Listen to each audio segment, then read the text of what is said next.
I've had a long, meandering, and circular path when it comes to magic and spirituality.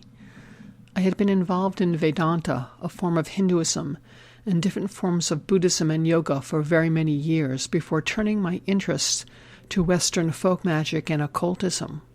Why? I sort of got to a just-be condition.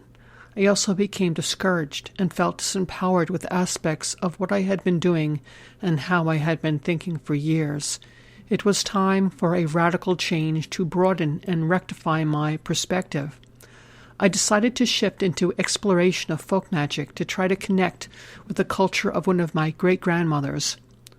My great-grandmother, specifically the mother of my mother's father, was an Italian immigrant from Bari who practiced regional folk magic. Italian folk magic can be broadly divided into two categories, stregheria and benedicaria. Note that I have not mentioned the word stregheria. Stregheria refers to sorcery, but practitioners often self-identify by other more benign terms such as fixers or refer to their traditions as cosa nostra, our thing. Benedicaria refers to folk magic that is shaped by folk Christianity. Stregheria is a modern neo-pagan witch religion and can be considered the Italian version of Wicca. Like much of Italian folk magic, my great-grandmother's focus was on averting the evil eye and attracting good fortune. From what I could gather from family lore, this involved the use of strategically placed charms and talisman and the mental discipline of maintaining positive speech and thoughts at all costs. The positive thinking had nothing to do with current ideas related to manifestation spirituality or manifestation magic, but to fears about not attracting or being a source of the evil eye. The evil eye is a concept that is acknowledged in folk cultures all over the world and dates back to antiquity. In Mediterranean cultures, it's the bad energy of envy and comes with the recognition that envy can be naturally arising even in people who otherwise want to project kindness and good intentions towards others. Sometimes we just can't help but feel self-pitying and soured by others' good fortune because we see ourselves as lacking.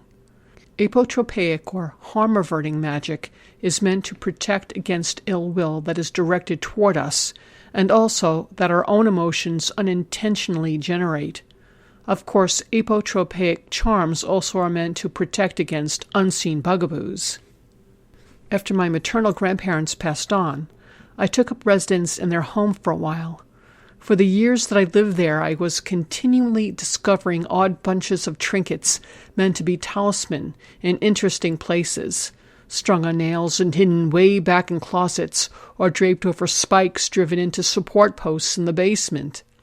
These bunches consisted of rosary beads, religious medals and scapula, palm fronds from Catholic Palm Sunday services, and plastic faux coral fica and corno charms. Much more conspicuous charms that were put out as decor when my grandparents were alive included good luck horseshoes and cross-cultural tchotchkes such as lucky elephant, fish, and hotei figures. Strings of hot peppers and garlands of garlic also festooned kitchen windows as a means to avert spooky evil. Finally, on the entrance of the home was a bull's horn that had two small holes randomly drilled into it. Small amber eyes were threaded into these holes, and I keep the tradition of displaying this horn on my door to this day.